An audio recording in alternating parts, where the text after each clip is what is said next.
Ladies and gentlemen, Plaxico Burress.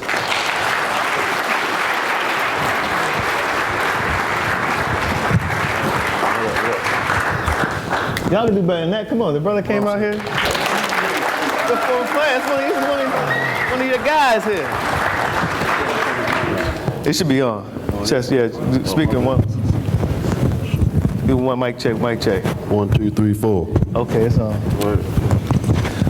First of all, thank you very much for coming out here and agreeing to do this interview for these young men. We talked about that earlier, and I wanted to make sure that you're aware of the guy who shot you, got in jail recently. I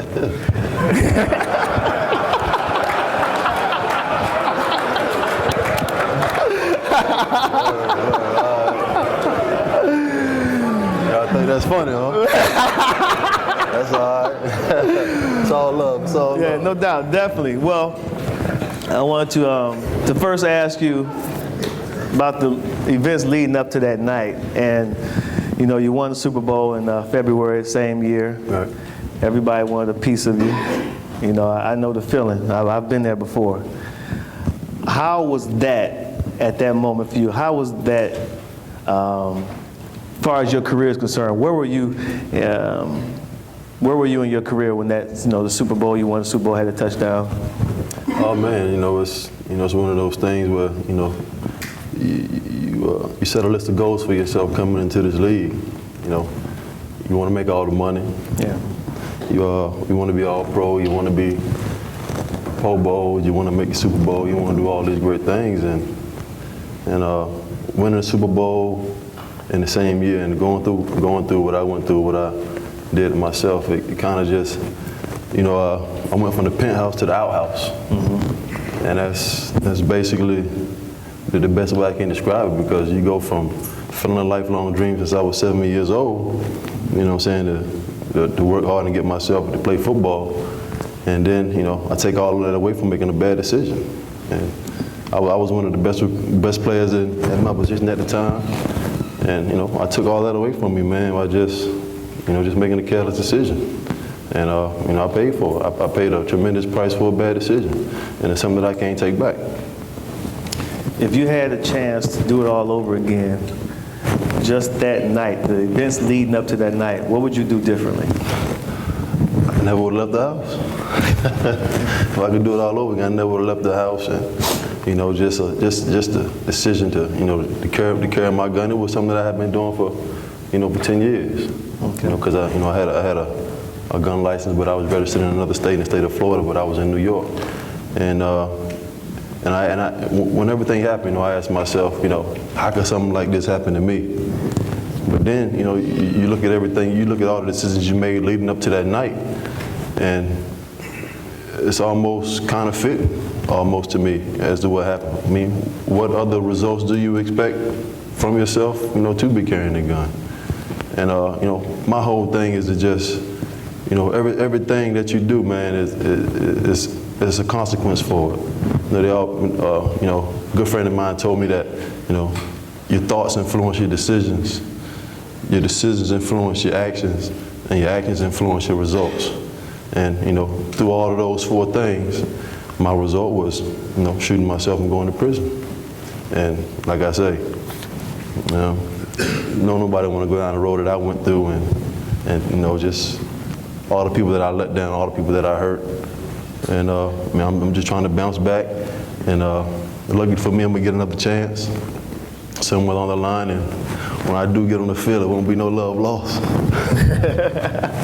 You hit on some very important points right there. One of the points you talked about was coming back, getting a second chance, but you also said about the disappointments. Right. And I try to stress this to these young men out here that, it's just not you who you disappoint when you make bad decisions. Expound on the people who you disappointed by making the decisions that you made that night. Man, my mother passed away in '02, and that was the first person that came to my mind. My father really, wasn't a part of my life. I was married. I let my wife down tremendously. I had a 2-year-old son at the time who really didn't understand what was going on, and I had a daughter that was born in prison.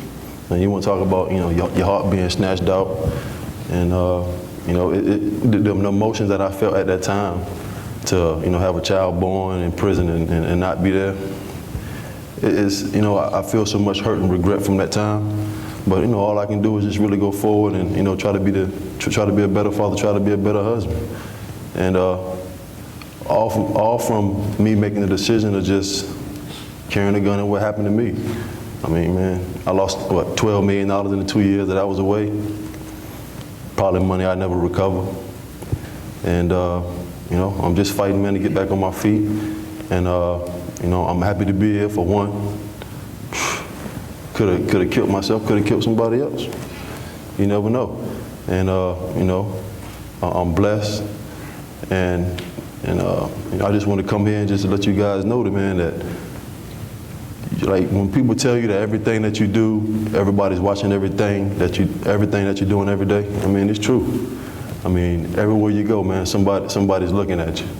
And I sat where you guys sat 11 years ago, and in these same chairs, and Curtis Conway was talking to us about the same thing that I'm talking about you today. Me, man, hey, man, I'm from the block, man. I'm the 8th pick. The most money I had at the time was getting the Pell Grant.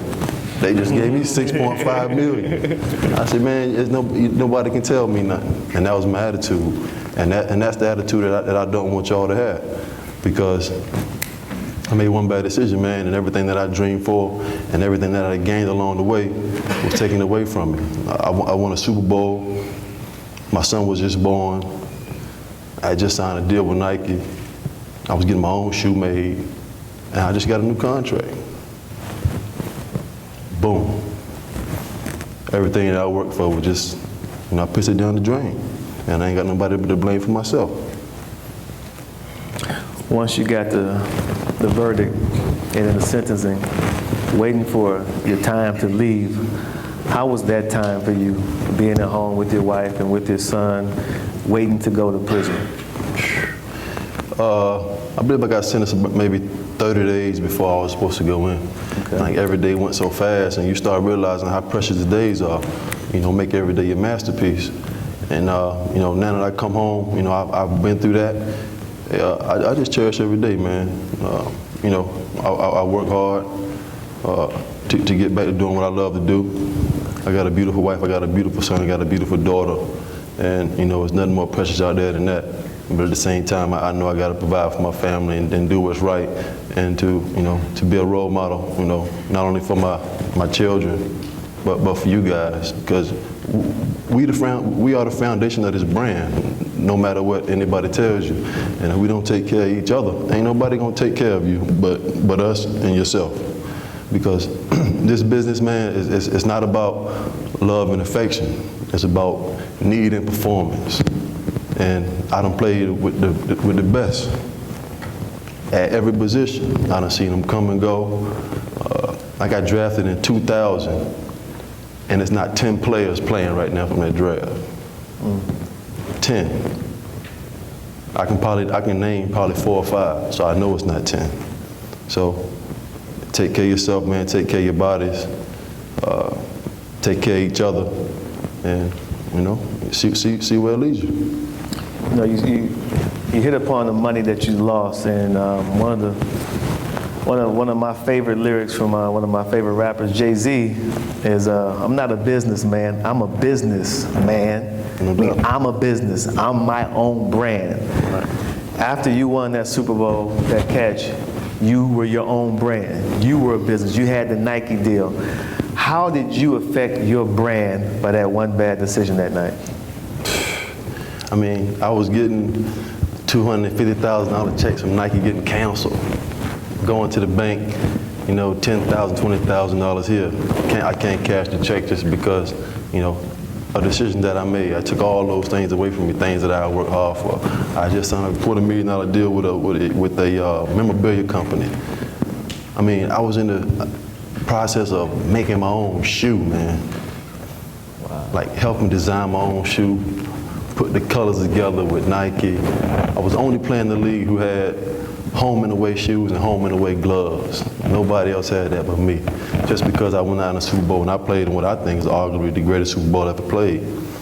And mine wasn't bad, brother. I'm just saying, brother. Go ahead, brother.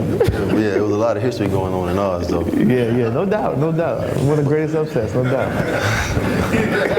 You do know he's a Michigan guy, though, too. You do know he's a Spartan, right? Okay. So we'll go at it a little bit Yeah, regardless. no love lost.